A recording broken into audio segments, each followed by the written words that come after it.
ચાલો. નમસ્કાર વિદ્યાર્થી મિત્રો, હું રોહિત સોંદરવા ફરી આ એક અગત્યના સેશન સાથે આપની સાથે આવ્યો છું. આ સેશનમાં આપણે બેન્કિંગ એક્ઝામ, જે બેંકોની અલગ-અલગ પ્રકારની જે એક્ઝામ આવે છે એની આપણે ચર્ચા આ સેશનમાં કરવાની છે. બેન્કિંગ તો કે અહીંયા આપણે પ્રાઇવેટ સેક્ટર નહીં, આપણે જે નેશનલાઇઝ એટલે કે ગવર્મેન્ટ બેન્કો છે. નોર્મલી આપણે એસબીઆઈને જાણતા હોય કે ભાઈ એસબીઆઈ એટલે ગવર્મેન્ટ, પણ એવું નથી. એસબીઆઈ વગરની ઘણી બધી નેશનલાઇઝ બેન્કો છે, જેમાં બેંક ઓફ બરોડા છે, બેંક ઓફ ઇન્ડિયા છે, central bank of India, Vijaya bank, આવી ઘણી બધી બેંકો છે. 10 થી 11 જેવી જે આ નેશનલાઇઝ બેંકો છે એમાં ભરતી આવે છે. દર વર્ષે રેગ્યુલર ભરતી, સૌથી ટાઈમ ટુ ટાઈમ અને ફાસ્ટલી જે ભરતી થતી હોય તો એ આ ભરતી, કે તમે વિધિન 6 મહિના વર્ષની મહેનતમાં સિંગલ એક યરની સારી તમારી મહેનત હોય તો તમારું એક જ વર્ષમાં રિઝલ્ટ આવી જાય અને તમે ક્યાંય ને ક્યાંય લાગી જાઓ, એમ આ વસ્તુ છે. તો અહીંયા વાત કરવાની છે આપણે તો કે બેંકમાં નોર્મલી તો કે બેંકમાં જે ભરતીઓ આવે છે એની આપણે અહીંયા વાત કરવાની છે. બેંકની વાત કરીએ તો જેમ ગુજરાતમાં તો કે ભાઈ ગુજરાત ગવર્મેન્ટની તમે તૈયારી કરો તો ગુજરાતમાં અલગ-અલગ બોર્ડ છે. આપણે જાણીએ છીએ સૌથી મોટું બોર્ડ એટલે જીપીએસસી પછી ગૌણ સેવા પસંદગી મંડળ, એના પછી પંચાયત સર્વિસ સિલેક્શન બોર્ડ, સાથે પોલીસ માટે અલગ બોર્ડ. બેંકની ભરતી માટે પણ એક ઇન્સ્ટિટ્યૂટ છે જે કામ કરે છે અને એ બેંકોની ભરતી જ કરે છે.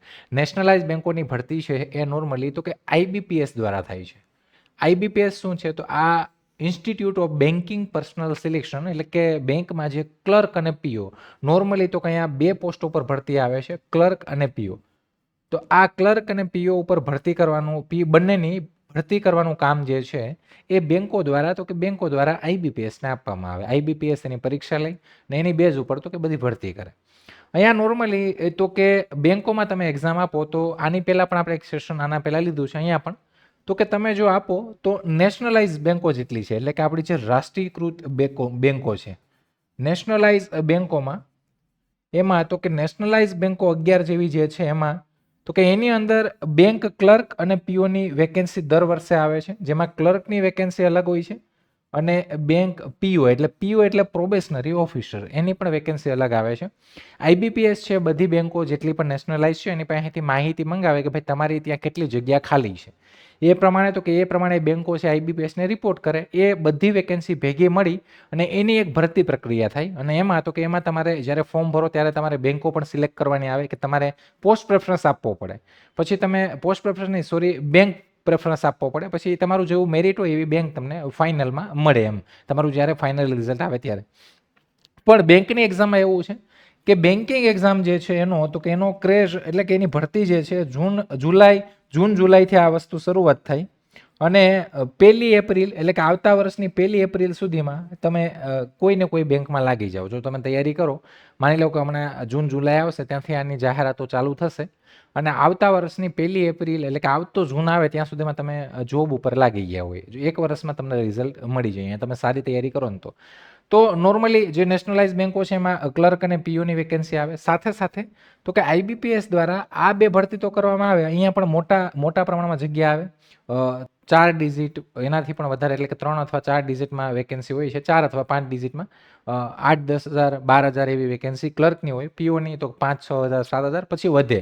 જેમ બેંકો આઈબીપીએસને વેકેન્સી મોકલે એમ જગ્યાઓ વધે પણ છે. એની વગર તો કે ગ્રામીણ બેંક જેને આપણે આરઆરબી કહીએ છીએ, રિજનલ રૂરલ બેંક. ગુજરાતમાં પહેલા 3 ગ્રામીણ બેંકો હતી. કઈ ગ્રામીણ બેંકો હતી? તો પહેલા હતી સૌરાષ્ટ્ર ગ્રામીણ બેંક, જે એસબીઆઈની સહાયક છે. સાથે એસબીઆઈ અને સ્ટેટ ગવર્મેન્ટ, સેન્ટ્રલ ગવર્મેન્ટ એને ફાળો આપતી હોય. સાથે તો કે દેના ગુજરાત ગ્રામીણ બેંક, ઠીક છે, અને બરોડા ગુજરાત ગ્રામીણ બેંક, બીજીજીબી. આ 3 બેંકો હતી. પછી થયું એવું કે દેના બેંક છે એ બેંક ઓફ બરોડામાં મર્જ થઈ ગઈ અને પછી દેના બેંક છે એ ખાલી બરોડા ગુજરાત ગ્રામીણ બેંક બની રહી. એટલે કે આ 2 હતી. હવે ગયા વર્ષે, એટલે કે 1.5-2 વર્ષ જેવું થયું, એ ટાઈમમાં એવું થયું કે હવે એક સ્ટેટ ને એક જ ગ્રામીણ બેંક, એટલે આ બેને મર્જ કરીને અત્યારે ઓનલી એક સ્ટેટ માટે એક જ ગ્રામીણ બેંક બની, ગુજરાત ગ્રામીણ બેંક. તો આ ગુજરાત ગ્રામીણ બેંક, તો આમાં પણ ક્લર્ક અને પીઓની વેકેન્સી આવે છે. ક્લર્ક અને પીઓ, તો આ વેકેન્સી છે એ પણ આઈબીપીએસ જ આપે છે. એટલે 2 એક્ઝામ તમને આ આપવા મળે, 2 એક્ઝામ આ આપવામાં મળે. અહીંયા ઇંગ્લિશના અથવામાં હિન્દી હોય છે એઝ અ સબ્જેક્ટ. અહીંયા ઇંગ્લિશ કમ્પલસરી હોય. હવે તો કે માની લો તમે અહીંયા ક્લર્ક બનો છો, અહીંયા તમારે ક્લર્કની એક્ઝામ આપવી છે. તો ક્લર્કની એક્ઝામમાં તો કે તમારું ગ્રેજ્યુએશન પહેલાં કમ્પ્લીટ હોવું જોઈએ, તમારી એજ લિમિટ છે એ કમ્પ્લીટ હોવી જોઈએ. ગ્રેજ્યુએશન કમ્પ્લીટ હોય એટલે કે જે છેલ્લા વર્ષવાળા હોય એ પણ તૈયારી કરી શકે, કેમ કે એપ્રિલ મે પછી જ આ બધી જાહેરાતો આવે, એટલે તમે છેલ્લા વર્ષમાં હોય તો તમે પરીક્ષા આપી શકો. ગ્રેજ્યુએશન પછી તો કે આ તમારું ગ્રેજ્યુએશન કમ્પ્લીટ હોવું જોઈએ. સાથે સાથે તો કે ક્લર્ક માટે 2 એક્ઝામો લેવાય, એટલે કે તમારી ટાયર 1 અને ટાયર 2. ટાયર 1 છે એ ઓનલી ક્વોલિફાઈંગ હોય, 100 માર્કની પરીક્ષા હોય. ટાયર 2 જે પરીક્ષા છે તો કે એ તમારી મેરિટ બેસ્ડ હોય, મેરિટ બેસ્ડ. અહીંયા તો કે પીઓમાં, તો પીઓ એટલે ઓફિસર છે, આ પ્રોબેશનરી ઓફિસર છે, ઠીક છે.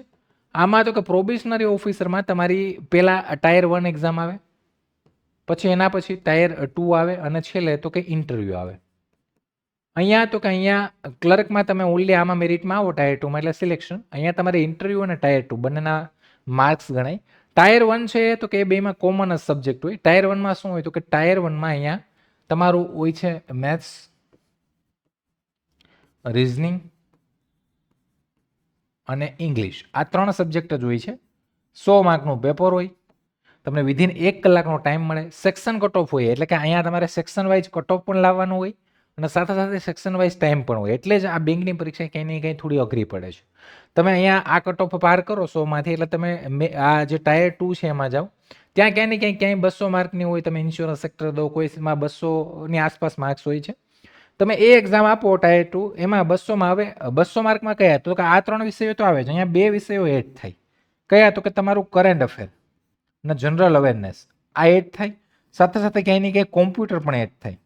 તો આ બંને સબ્જેક્ટ અહીંયા એડ થાય. આમાં પ્રશ્નો પણ એ પ્રમાણે વધે અને તમે આ મેન પરીક્ષામાં મેરિટમાં આવો તો સીધા ક્લાર્ક બની જાઓ, અને જો મેરિટમાં આવો તો અહીંયા ઓફિસરમાં ઇન્ટરવ્યૂમાં જાઓ. હવે પીઓ એટલે તો કે પીઓ એટલે સ્કેલ 1 ઓફિસર. સ્કેલ 1 ઓફિસર જો બેંકમાં તો કે નોર્મલી બેંકમાં કઈ રીતના સ્ટાફ છે, બેંકમાં પહેલા આવે પટ્ટાવાળા, જેને કહે છે સબસ્ટાફ અથવા તો કે office attendant. Office attendant assistant ના આવે, ઓફિસ એટેન્ડન્ટ એટલે કે પીયુન અથવા પીયુન, આ બધી એક જ છે. આ વર્ગ 4 ના કર્મચારી. એના પછી તો કે એના પછી એ પ્રમોટ થઈને બને ક્લર્ક, ક્લર્ક બને પ્રમોટ થઈને પીયુ એટલે કે પ્રોબેશનરી ઓફિસર, જેને સ્કેલ 1 ઓફિસર કહેવાય. આ સ્કેલ 1. હવે સ્કેલ 1 ઓફિસર તો કે આ પ્રમોટ થઈને બને સ્કેલ 2. સ્કેલ 2, સ્કેલ 2 થી લઈને એમ તમે સ્કેલ 7 સુધી જઈ શકો. સ્કેલ 7 એજ જીએમ જનરલ મેનેજર, એની પહેલા AGM, assistant general manager, regional manager, એ બધી વસ્તુ આવે. તમે અહીંયા સુધી પહોંચી શકો, અહીંથી તમારી સફર ચાલુ થઈ. અહીંયા હવે જો કે નોર્મલી પટ્ટાવાળાની ભરતી કાંઈ નથી આવતી. આપણે વચ્ચે જોયું તો કે આ એક પટ્ટાવાળાની ભરતી અહીંયા આ વર્ષે, ગયા વર્ષે તો કે 2 ભરતી આવી. એક બીઓબીમાં આવી, બેંક ઓફ બરોડામાં પટ્ટાવાળાની, તો ત્યારે પણ આપણે કહેતા કે ભાઈ આનું બહુ મહત્વ છે, એમાં આવી હતી. અને સાથે સાથે આરબીઆઈમાં વેકેન્સી આવી, આરબીઆઈમાં. બાકી પટ્ટાવાળાની નોર્મલી વેકેન્સી કોઈ બીજી બેંકમાં આઈબીપીએસ કંઈ આવતી નથી. પટ્ટાવાળાની આ બીઓબીમાં આવી. તો માની લો કે જે લોકો બીઓબીમાં પટ્ટાવાળા તરીકે લાગશે એઝ ઓફિસ એટેન્ડન્ટ, તો એ 2-3 વર્ષમાં જો એની પાસે ગ્રેજ્યુએશન હોય તો એ ક્લાર્ક બની જાય. એના 2-3 વર્ષમાં પીઓ બની જાય. પછી તમારે પ્રમોટ થઈને આગળ વધતું જવાનું. પે સ્કેલ એવો તમને મળતો જાય. સેન્ટ્રલનો બેઝ છે. દર 5 વર્ષે આ લોકોનું સેટલમેન્ટ થાય. એટલે કે જે કેન્દ્રના કર્મચારીઓ છે, કેન્દ્રનું સેટલમેન્ટ આપણે ખબર છે કે દર 10 વર્ષે લાગે. હમણાં જ 8મું પગાર પંચ લાગ્યું, તો એમાં આ લોકો નથી આવતા. ફાઇનાન્સ સેક્ટર નથી આવતું. ફાઇનાન્સ સેક્ટર છે આમાં નહીં આવે. આ લોકોનું જે સેટલમેન્ટ છે, એટલે કે બેન્કિંગમાં જે લોકો જોબ કરે એનું દર 5 વર્ષે સેટલમેન્ટ થાય. એટલે કે દર 5 વર્ષે સેલેરીમાં ઇન્ક્રીમેન્ટ આવે.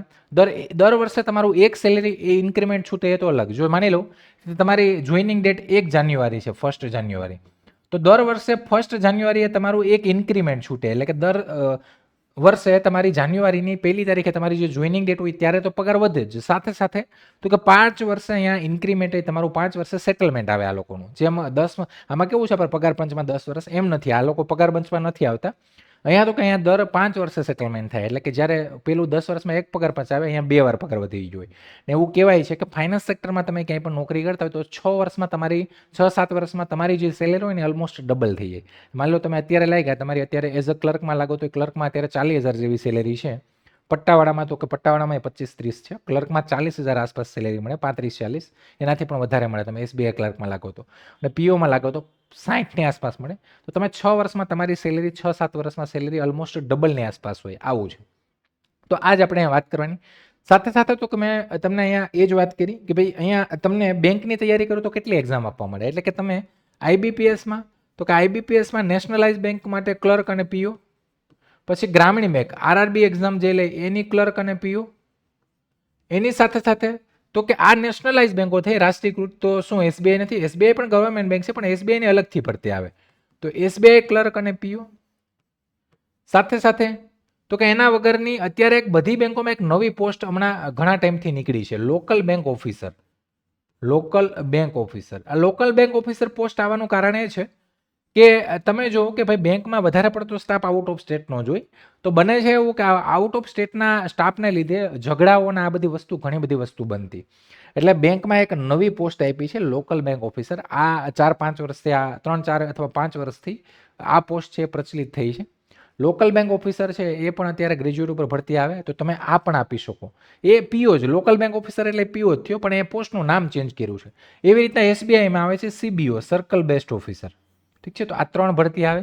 લોકલ બેંક ઓફિસર બધી બેંકો અલગ અલગ પાડે છે. જો રિસન્ટલી તમે જો યુનિયન બેંકમાં આવી હતી, સાથે સાથે તમે જો તો પંજાબ નેશનલ બેંકમાં પણ આવી હતી, બેંક ઓફ બરોડામાં પણ આવી હતી. ક્યાંક અનુભવ માંગે, ક્યાંક અનુભવ વગર એવું હોય. જો કે હમણાં પંજાબ નેશનલમાં 1 વર્ષનો અનુભવ હતો, બેંક ઓફ બરોડામાં અનુભવ હતો, યુનિયન બેંકમાં અનુભવ નહોતો. તો આ એક પોસ્ટ છે એ પણ તમે આપી શકો. સાથે સાથે તો કે આના વગરની ઇન્સ્યોરન્સ સેક્ટર, ઇન્સ્યોરન્સ એટલે કે આપણા જે ગવર્મેન્ટ ઇન્સ્યોરન્સ કંપનીઓ છે એમાં એઓ એડમિનિસ્ટ્રેટિવ ઓફિસર, અને સાથે સાથે તો કે આસિસ્ટન્ટની જે જોબ આવે છે એ પણ તમે પરીક્ષા આપી શકો. ઓલમોસ્ટ બધામાં સેમ જ સિલેબસ છે, સેમ જ વસ્તુ છે. ફરક એ પડશે કે ક્વેશ્ચનમાં ક્યાંક વધારો ઘટાડો થશે, બાકી પેટર્ન ઓલમોસ્ટ સેમ જ હશે. સાથે આરબીઆઈની કોઈ પણ એક્ઝામ આવે આરબીઆઈની, તો એ પણ તમે આપી શકો. એક ગ્રેડ બી ઓફિસર છે, થોડી અઘરી પડે, બાકી તમે assistant, RBI assistant, RBI office attendant એ આપી શકો. સબસ્ટાફ કોઈ પણ, એટલે કે ઘણી બધી એક્ઝામો તમને આપવા મળે. હવે આ દોર ક્યારે ચાલુ થાય? તો કે હમણાં જૂન પછી આ બધી ભરતીઓ છે એની શરૂઆત થશે. 1 બાય 1 પહેલા ગ્રામીણ બેંકની ભરતી આવશે, પછી આવશે આઈબીપીએસ ક્લર્ક, પીઓ આવશે, એની વચ્ચે ક્યાં એસબીઆઈ ક્લર્ક પણ આવશે, અલગ અલગ લોકલ બેંક ઓફિસરની બધી ભરતીઓ આવશે, ઇન્સ્યોરન્સ સેક્ટરમાં એવો આસિસ્ટન્ટ, એટલે કે બધી ભરતીઓ 1 બાય 1 ક્યાંય ને ક્યાંય રિલેટેડ એક્ઝામો ચાલુ થશે, કોઈ એક્ઝામ સાથે નહીં હોય.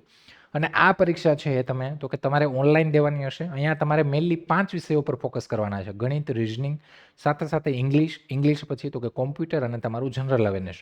જનરલ અવેરનેસ એટલે કરંટ અફેર એવું કે જે બેન્કિંગ અને ફાઇનાન્સ સેક્ટરમાં રિલેટેડ વધારે હોય તે. તો એ જ વસ્તુ આપણે અહીંયા વાત કરવાની છે. મેન વસ્તુ તો કે અહીંયા તમને સારામાં સારો પગાર મળે છે, સ્થિરતા, સન્માન, પ્રગતિ મળે. સરકારી નોકરી માટે સેન્ટ્રલ ગવર્મેન્ટ તમને લોનમાં પણ ઘણા બધા બેનિફિટ મળે, કેમ કે તમે એઝ અ બેંકના એમ્પ્લોયી છો, તો લોન માટે તમને સિમ્પલ ઇન્ટરેસ્ટ ઉપર તમને લોનો મળે અહીંયા, તો એ પણ તમને બેનિફિટ, અઢળક બેનિફિટ મળે. બધી વસ્તુ થાય, પણ સપના જોવા માટે તો કે ભાઈ મહેનત કરવી પડે, અને તો વસ્તુ થાય. અહીં કહેવાથી કંઈ વસ્તુ ના થઈ જાય. હવે અહીંયા તો કે પહેલાં ગ્રેજ્યુએશન તમારું પૂર્ણ હોવું જોઈએ. કોઈ પણ ફિલ્ડમાં તમે ગ્રેજ્યુએશન કર્યું હોય તો તમે ફોર્મ ફિલિંગ કરી શકો. સાથે કોમ્પ્યુટરનું બેઝિક નોલેજ હોવું જોઈએ. જો તમારે એઝ અ સબ્જેક્ટ તમે કોમ્પ્યુટર ભણ્યા હોય તો પણ ચાલે. ભાષા કે પકડ એટલે ઇંગ્લિશ અને લોકલ લેંગ્વેજ આવડતી હોવી જોઈએ. ક્યાંય ને ક્યાંય પીઈટી પ્રોફિશિયન્સી ટેસ્ટ તમારી લઈ, એટલે કે ગુજરાતી ભાષા તમને આવડતી હોવી જોઈએ, તો એ તો આપણે આવડે જ છે. સાથે ગ્રામીણ બેંક માટે જો રિજનલ લેંગ્વેજ છે ફરજિયાત છે. ઉંમર તો કે ઉંમરમાં જો તમારે પીઓમાં ફોર્મ ભરવું છે તો તમારી 20 થી 30 વર્ષની ઉંમર હોવી જોઈએ, અને જો ક્લાર્કમાં તો કે 20 થી 28 વર્ષની ઉંમર હોય, મિનિમમ 20 મેક્સિમમ 28. પીઓમાં મિનિમમ 20 મેક્સિમમ 30. તો તમે ફોર્મ ફિલિંગ કરી શકો. ઓબીસીમાં 3 વર્ષની છૂટછાટ મળે, એટલે કે 33 વર્ષ સુધી. એસસી એસટીમાં 5 વર્ષ, અને પીડબ્લ્યુડી જે કેન્ડિડેટ છે એમાં 10 વર્ષ સુધીની છૂટછાટ અહીંયા તમને મળે છે. સાથે તો કે ક્લાર્ક અને પીઓમાં શું ફરક? તો કે તમે જો તમને પીઓની એક્ઝામ ક્યાંય ને ક્યાંય ડિફિકલ્ટ આવે છે, થોડું લેવલ આવે છે, એક્ઝામ તમે આપજો. સૌથી ટફેસ્ટ એક્ઝામ કહેવાય કે ભાઈ ઘણી બધી ટફેસ્ટ એક્ઝામો પીઓની એક્ઝામ, એમાં પણ એસબીઆઈ પીઓ તમે દેજો, એકદમ લેવલ ટફ આવે. એસબીઆઈ પીઓ છે એમાં તો કે પહેલાં પ્રિલિમ, મેન અને ઇન્ટરવ્યૂ આવે. તમારી સેલેરી અહીંયા 55 થી 65,000ની આસપાસ તમારી સ્ટાર્ટિંગ સેલેરી. પ્રમોશન ઝડપી, એટલે કે આ સ્કેલ 1 થી સ્કેલ 7 સુધી તમે જઈ શકો. અહીંયા તો કે અહીંયા ડિરેક્ટર જીએમ લેવલ સુધી તમે જઈ શકો. સાથે ક્લાર્કમાં તો કે ક્લાર્કમાં પણ એ જ છે, પ્રિલિમ, મેન્સ છે, પણ અહીંયા એલપીટી ટેસ્ટ આવે, એટલે કે તમારી પ્રોફિશિયન્સી ટેસ્ટ, તમને ભાષા આવડે છે કે નહીં. અહીંયા કોઈ ઇન્ટરવ્યૂ નથી હોતું. 28 થી 35, 40,000 જેવી સેલેરી. સામાન્ય તો કે અહીંયા પણ પ્રમોશન થાય જ છે ભાઈ, સામાન્ય નથી. આ તો જો કે એજીએમ નહીં, જીએમ લેવલ સુધી ક્લર્ક પણ જઈ શકે. ક્લર્ક પણ જીએમ બન્યા છે એવું છે. તો મેઇનલી બંને જગ્યાએ એઝ અ ક્લર્ક લાગો કે પીઓ લાગો. તમે જો ક્લર્ક લાગ્યા તો પણ તમે 2-3 વર્ષમાં પીઓ પ્રમોશન લઈ અને પીઓ તમે બની જ જશો. તો બંને સારું છે. પરીક્ષામાં તો કે પ્રિલિમ અને મેન્સ માટે તો મેં તમને કીધું છે, મેઇનલી તમારે પ્રિલિમ્સ માટે રિઝનિંગ, કોન્ટ અને ઇંગ્લિશ ઉપર ધ્યાન દેવાનું.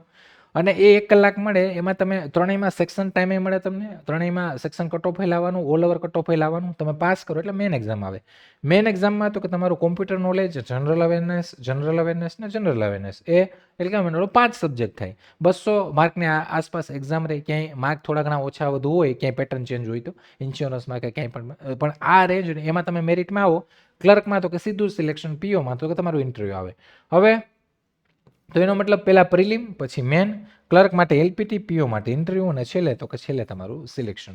એટલે કે તમે આ અત્યારથી તૈયારી ચાલુ કરો તો આવતી જૂન સુધીમાં તમને અઢળક એક્ઝામો આપવા મળે. અઢળક એટલે ઘણી બધી એક્ઝામો તમે બેન્કિંગ ફાઇનાન્સ સેક્ટરને આપો, ક્યાંય ને ક્યાંય તો કે આપણે એક જગ્યાએ આપણી સીટ પાકી કરવી પડે. પ્રોપર તૈયારી હોય તો એક સીટ મળી જાય. હા, એક્ઝામ પરીક્ષા તૈયારી અઘરી છે આની, પણ આનું રિઝલ્ટ મળે છે ટાઈમ ટુ ટાઈમ. આનું શિડ્યુલ આવે છે, કેલેન્ડર આવે છે, પરીક્ષાઓ લેવાય છે, ટાઈમ ટુ ટાઈમ રિઝલ્ટ આવે છે, કોઈ ડિલે થતો નથી. ફાઇનલ મેરિટનું ગણિત ક્યાં માર્ક્સ ગણાય છે? પ્રિલિમના એક્ઝામ, ઠીક છે, પ્રિલિમ જે છે એ તો ખાલી મેન્સમાં જવા માટે છે.